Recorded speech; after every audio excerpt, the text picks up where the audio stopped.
జీవితాంతం తోడుంటా అంటూ వేలాది మంది సమక్షంలో దైవ సాక్షిగా పెళ్లిలో చేసిన బాసలకు క్రమక్రమంగా కాలం చెల్లుతోంది. నాతి చరామి అని బాస చేసి 5 నిమిషాల అక్రమ సుఖం కోసం ఆడబిడ్డల జీవితాలకు అర్థాంతరంగా చెక్ పెట్టేస్తున్న వారి సంఖ్య పెరుగుతోంది. బంగారం లాంటి భార్యను పక్కకు పెట్టి వేరే యువతితో జతకట్టి భార్యని మట్టుబెట్టిన ఓ కిరాతకుడి ఉదంతం కర్ణాటకలో వెలుగు చూసింది. ఎటుపోతోంది ఈ సమాజం అన్న ప్రశ్నను మరోసారి రేకెత్తిస్తోంది. ఇంతకీ ఏం జరిగింది?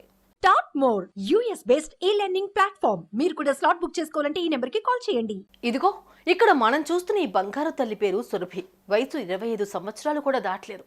కర్ణాటక రాష్ట్రం హోన్సూరుకు చెందిన యువతికి హసన్ జిల్లా నాగయ్యన్నకొప్పలో గ్రామానికి చెందిన దర్శన్ అనే యువకుడితో 3 ఏళ్ల క్రితం వివాహమైంది. ఓ ఏడాది పాటు వీరి కాపురం చక్కగా సాగింది. అటు తర్వాతే దర్శన్ మరొక మహిళతో అక్రమ సంబంధం పెట్టుకున్నాడు. ఈ విషయం తెలుసుకున్న సురభి ఇది కరెక్ట్ కాదంటూ భర్త కాళ్ల వేళ్ల పడింది. దీంతో మనోడి అసలు స్వరూపం బయటపడింది. తన సుఖానికి అడ్డొస్తోందని అతని దుర్మార్గపు ఆలోచన వేధింపులకు ఆజ్యం పోసింది. ఉత్తి పుణ్యానికి భార్యతో గొడవలు పడ్డం మొదలైంది. బంగారం లాంటి భార్యను ఇంట్లో పెట్టుకుని కేవలం శాడిజంతో ఆమెను నానా రకాలుగా ఇబ్బందులు పెట్టడం మొదలుపెట్టాడు.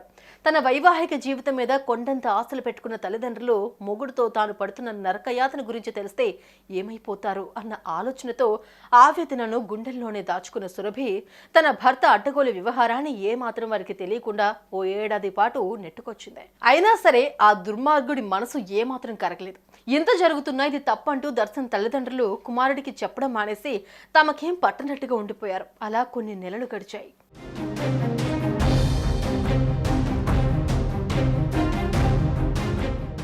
ఈ నేపథ్యంలో ఈ నెల 22న అల్లుడి దగ్గర నుంచి ఆ తల్లిదండ్రులకు ఓ ఫోన్ వచ్చింది.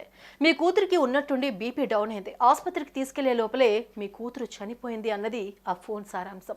ఆ విషయం విన్న ఆ తల్లిదండ్రులు ఒక్కసారిగా కుప్పకూలిపోయారు. హుటాహుటిన దర్శన్ ఇంటికి చేరుకున్నారు. అక్కడ పరిస్థితులు చూసిన తర్వాత అక్రమ సంబంధానికి అడ్డొస్తున్న తమ బిడ్డను అల్లుడే హతమార్చి ఉంటాడని డిసైడ్ అయ్యారు. క్షణం ఆలస్యం చేయకుండా పోలీస్ రిపోర్ట్ ఇచ్చారు. ఆ వెంటనే పోలీసులు కేసు నమోదు చేశారు.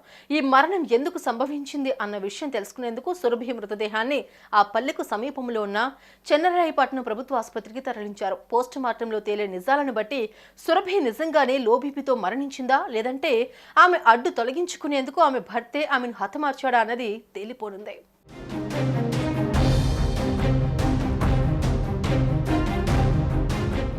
పుట్టినప్పటి నుంచి గుండెల మీద పెట్టుకుని పెంచి కోటి ఆశలతో తమ బంగారం లాంటి బిడ్డను ఓ అయ్య చేతిలో పెట్టి వైవాహిక జీవితంలో ఆమె పొందే ఆనందాలను కల్లారా చూడాలనుకున్న తల్లిదండ్రులకు 25 ఏళ్లు కూడా పూర్తిగా నిండక ముందే పాడి మీద నిర్జీవంగా పడి ఉన్న దృశ్యం ఎంతటి గుండెకోత కలిగిస్తుందో మాటల్లో వర్ణించడం మన తరమవుతుందా?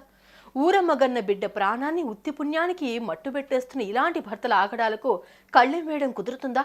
ఇలాంటి ఎన్నో ప్రశ్నలకు సమాధానం దొరకని పరిస్థితి ఏర్పడింది.